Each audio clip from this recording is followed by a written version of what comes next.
Avec vous ce matin, Hélène Frade. Bonjour Hélène, avec vous, que dis-je, comme tous les matins. Bonjour Hélène. Bonjour Pauline. À la une de la presse internationale, donc, les accusations des États-Unis, pour commencer Hélène, qui accusent la Chine donc d'être disposée à soutenir militairement la Russie dans la guerre en Ukraine. D'après The Financial Times, Washington a prévenu ses alliés que Pékin aurait accueilli favorablement la demande de Moscou de lui fournir des équipements militaires, notamment des missiles air-sol, des véhicules blindés et des drones notamment.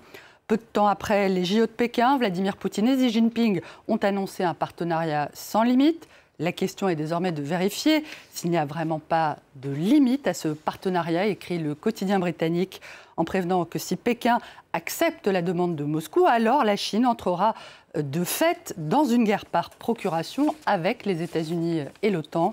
En France, Libération dit accueillir avec prudence ces allégations américaines, mais estime que si ces accusations sont avérées, alors elle confirme les difficultés auxquelles Moscou semble faire face en Ukraine et qu'elles obligeront aussi Pékin à abandonner sa pseudo-neutralité, à mettre fin à son trouble jeu.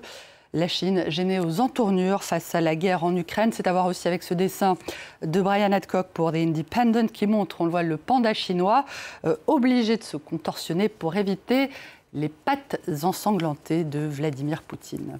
Quelle réaction en Chine ? The Global Times fait état de la rencontre hier à Rome entre le conseiller à la sécurité nationale de Joe Biden et le plus haut responsable du PCC pour la diplomatie. Une réunion présentée comme une tentative des États-Unis de faire pression sur la Chine pour qu'elle applique les sanctions contre la Russie. Mais Pékin ne s'y trompe pas et dénonce l'arrogance de Washington qui veut obliger d'autres pays à suivre inconditionnellement sa stratégie, cingle le journal. The China Daily consacre, lui, sa une à l'aide humanitaire, Pauline, envoyée par la Chine à l'Ukraine.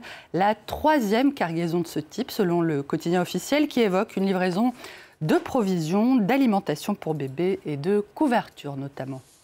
L'ONG Disclose accuse, quant à elle, la France d'avoir équipé l'armée russe, et ce entre 2015 et 2020, malgré l'escalade militaire déjà avec l'Ukraine. Selon le site d'investigation français, l'armement de la France aurait permis à Vladimir Poutine de moderniser sa flotte de tanks, d'avions de chasse et d'hélicoptères de combat, des équipements susceptibles d'être utilisés actuellement en Ukraine.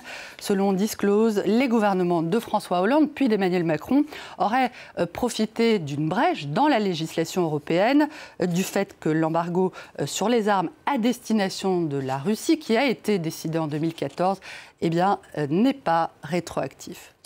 La Russie, Hélène, où il est toujours interdit d'employer le mot « guerre » pour évoquer le conflit en Ukraine. Malgré la très lourde peine encourue, une jeune femme, Marina Ovsiannikova, a pris le risque hier d'interrompre un journal à la télé russe en plein direct en brandissant une pancarte « Arrêtez la guerre, ne croyez pas la propagande ».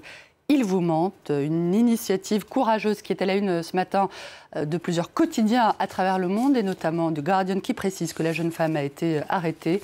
Cette photo est publiée également sur le site du journal russe Novaya Gazeta et on le voit, le journal a été obligé de flouter une partie de cette pancarte pour ne pas se retrouver donc en infraction avec la loi.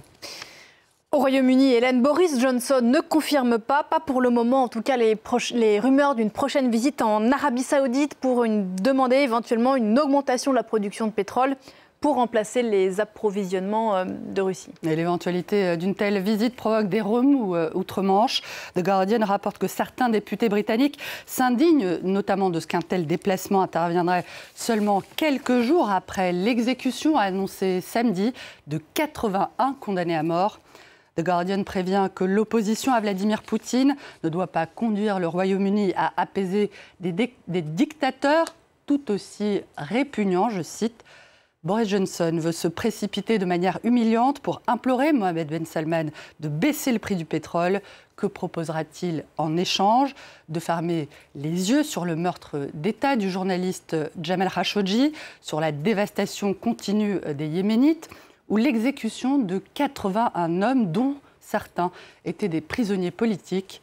Dans le dessin de Morten Morland pour The Times, le Premier ministre britannique nage dans le sang des prisonniers saoudiens et déclare au prince héritier Mohammed Ben Salman, dit MBS, qu'il sauvent des vies. On ne se quitte pas là-dessus, Hélène, mais on ne se quitte pas rapidement. Avant de vous dire à tout à l'heure, rapidement, je vous propose de jeter un œil au Times qui s'amuse des photos qui ont été prises dimanche à l'Élysée par la photographe officielle d'Emmanuel Macron. Ces clichés montrent, on le voit, Emmanuel Macron parasé, en tenue décontractée, jean bleu et sweat noir siglé Cap 10. C'est une unité parachutiste d'élite. Une tenue que le journal, évidemment, compare au t-shirt kaki et autres tenues militaires du président ukrainien Volodymyr Zelensky. Merci beaucoup Hélène. À tout à l'heure dans Paris Direct.